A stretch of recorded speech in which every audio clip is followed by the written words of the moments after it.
Há um tempo atrás eu estava estudando sobre a crise de 1929, conhecida como a quebra da Bolsa Americana. Eu comecei a perceber que, dadas as devidas proporções, algumas coisas eu já tinha enfrentado tentando empreender. Esse acontecimento fez com que 30 bilhões de dólares evaporassem. Para você ter ideia, isso foi mais do que os Estados Unidos gastou em toda a Primeira Guerra. Mas o que poucas pessoas param para refletir é que muitos negócios quebraram por outros fatores. E a crise, ela expôs todas essas fragilidades. E essas fragilidades eu já tive, tenho algumas até hoje, mas acho importante compartilhar um pouco da minha experiência tentando empreender aos 27 anos de idade no mercado de agências. Essas empresas quebraram por causa de 3 erros. 3 erros que, conversando com várias outras empresas que eu atendo, cuidando da parte de departamento do marketing, das vendas, eu percebo que é quase que cultural no Brasil. E talvez você também tenha esses problemas e não tenha se dado conta de que eles podem virar vantagens para você. Agora, antes de eu falar sobre os outros assuntos, acho importante você entender um pouco do que aconteceu naquela época, para que acontecesse a crise em 1929. Aquela época era conhecida como os loucos anos 20. A economia americana crescia 4,2% ao ano. O desemprego girava em torno de 3%. E todo mundo tinha a sensação de que a festa nunca ia acabar. Empresas abrindo crédito fácil, pessoas comprando ações a prazo, pagando apenas 10% do valor e tomando 90% emprestado. Acabou que a especulação virou quase que um esporte americano. E então, no dia 24 de outubro de 1929, a bolsa começou a desabar. Primeiro devagar e depois em queda livre total. Em apenas 3 anos, o PIB dos Estados Unidos caiu em 30%.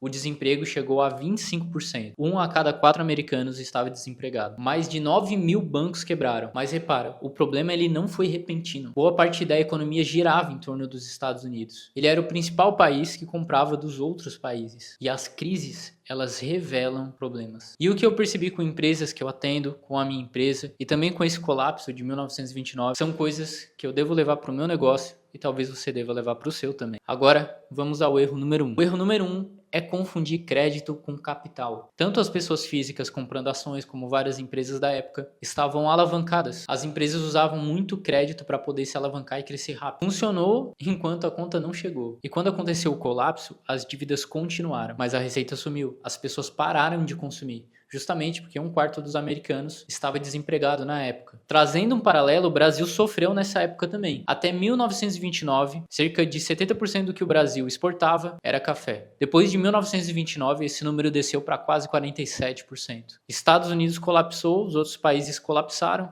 As pessoas pararam de consumir. E hoje eu conheço muitas empresas, empresários, que romantizaram a alavancagem, conseguir crédito para financiar suas operações. E isso não tem nada de errado. Até porque muitas das vezes é uma estratégia de fato inteligente. Mas vale lembrar que poucas pessoas e poucas empresas conseguem arcar com as dívidas e lucrar em cima das dívidas. É óbvio que se você olha para as maiores empresas do S&P 500, boa parte delas possuem dívidas que são consideradas saudáveis. Mas se você olhar dessa forma, você só está vendo a história do ponto de vista de quem venceu a batalha. E todas aquelas milhares de empresas que morreram endividadas são simplesmente ignoradas. O que eu vejo, na verdade, é uma má gestão financeira. Esse problema não é estancado e a pessoa recorre ao crédito como se fosse uma solução, mas isso só remedia. O problema central está em outro lado, na má administração dos recursos escassos. Tempo, dinheiro, funcionário, produto, matéria-prima. Tem uma frase do economista Ivan Minsky que me chama a atenção desde que eu li. A estabilidade gera instabilidade. Traduzindo, quando tudo está indo bem, as pessoas tomam mais risco do que deveriam. E aí, quando o cenário muda, elas não estão preparadas. A lição prática ela é muito simples. O crédito, ele é uma ferramenta, não um oxigênio. Se a empresa ela depende do acesso ao crédito para sobreviver, é muito difícil com que ela resista, lucre e dê certo. E aqui eu não estou citando as milhares de startups que são financiadas, empresas que têm investidores milionários. Eu estou falando de você, de mim, que é um Reles Simples Nacional, o lucro presumido. Como eu disse, possuir dívida é bom, desde que você lucre muito mais do que a sua dívida é capaz de sugar de você. Erro número 2, que eu também cometi e cada vez mais tenho me preocupado com isso, é colocar todos os ovos numa cesta só. A maioria dos países na época só tinha os Estados Unidos como principal comprador da maioria dos seus produtos. O Brasil, por exemplo, não era diferente. Muitas empresas dependiam de apenas um setor, um serviço, um produto, um banco, um fornecedor. E quando o mercado desmoronou, a maioria delas ruíram, porque tinham todos os ovos numa cesta só. Eu trabalho com marketing, vendas, tráfego pago, e uma das coisas que eu mais percebo é que negócios que dependem de uma única fonte de aquisição de clientes são empresas fracas. E, inclusive, eu passei por isso também. É muito diferente você depender de uma coisa só e ter uma coisa principal. São coisas distintas. Eu digo depender mesmo. Conseguir pagar as contas, enxergar futuro, dependendo de apenas uma coisa só. Imagina para a maioria das empresas se o Instagram cai,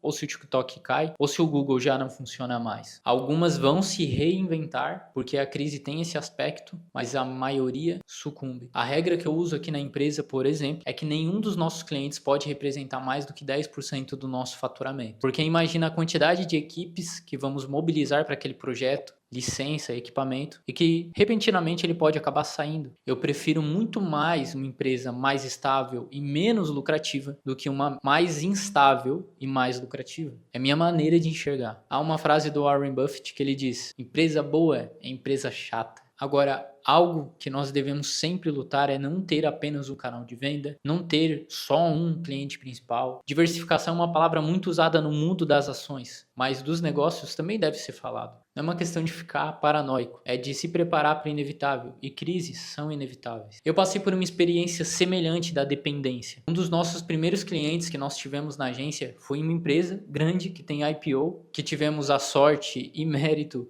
de tê-la como nosso cliente no começo, mas ela representava 50% do nosso faturamento, quando a gente ainda estava engatinhando nesse mercado do marketing, de agências. Bom, o que aconteceu? A gente se acomodou, conseguimos mais alguns clientes, mas todo dia passava pela cabeça: e se? Não havia muita paz. Por mais que aquele cliente cada vez mais fosse perdendo relevância, o fato dele pagar muito mais do que os outros fazia com que a gente tivesse uma dependência nele e ia se tornando um negócio frágil. Ainda bem que a gente conseguiu, antes que esse cliente saísse, estabelecer um canal de aquisição previsível, que foi o próprio tráfego pago, que foi os próprios anúncios. Caso contrário, a queda ia ser alta. E ainda bem que a gente fez, porque anos depois essa empresa ela foi comprada por uma empresa maior, e assim como todas as compras que acontecem, os novos líderes gostam de trocar todo o universo ali dos fornecedores. Então a gente conseguiu se adiantar. Mas já vi muitos negócios que quebraram por causa disso. Clínicas que dependiam de um convênio quebrando, por exemplo. Tudo por conta da acomodação, que gera a não diversificação. Depois de todo esse aprendizado, desse frio na barriga, nós aprendemos a gerar um canal de aquisição para que tivéssemos sempre clientes novos. Mesmo sendo um ticket menor, valia muito a pena porque é o nosso negócio de recorrência. Desde que a gente tem um LTV sob CAC saudável, no longo prazo, vale muito mais a pena, pensando em estabilidade, ter clientes menores. E assim nós somos menos sensíveis a esses clientes. Erro número 3, e eu acho que esse é o principal quando se trata de crises. E você pode perceber isso em vários ciclos de crises, e isso em vários países sempre acontece a mesma história. Em época de crise, quem tem caixa é rei. Sabe o que mais fez com que empresas sobrevivessem a crises? Caixa. Dinheiro no bolso, liquidez. Isso fez com que empresas em crise comprassem outras empresas, aumentassem o market share. Você já deve ter ouvido aquela frase: enquanto alguns choram, outros vendem lenços. E o caixa ele tem esse poder na crise. Imagina as empresas que até tinham um bom plano de negócio, alavancadas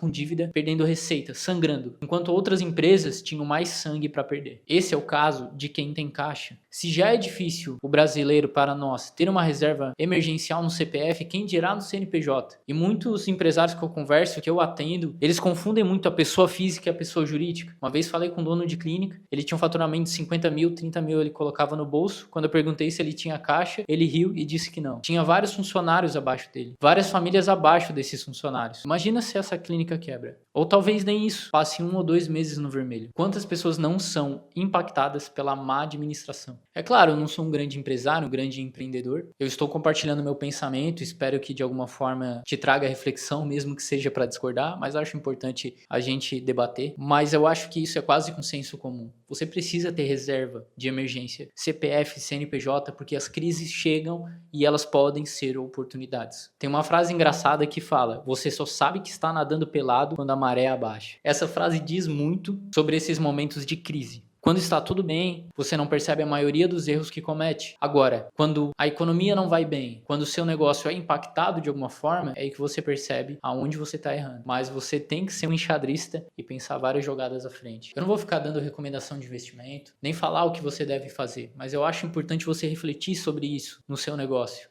Porque a gente sabe que empreender no Brasil é difícil pra caramba.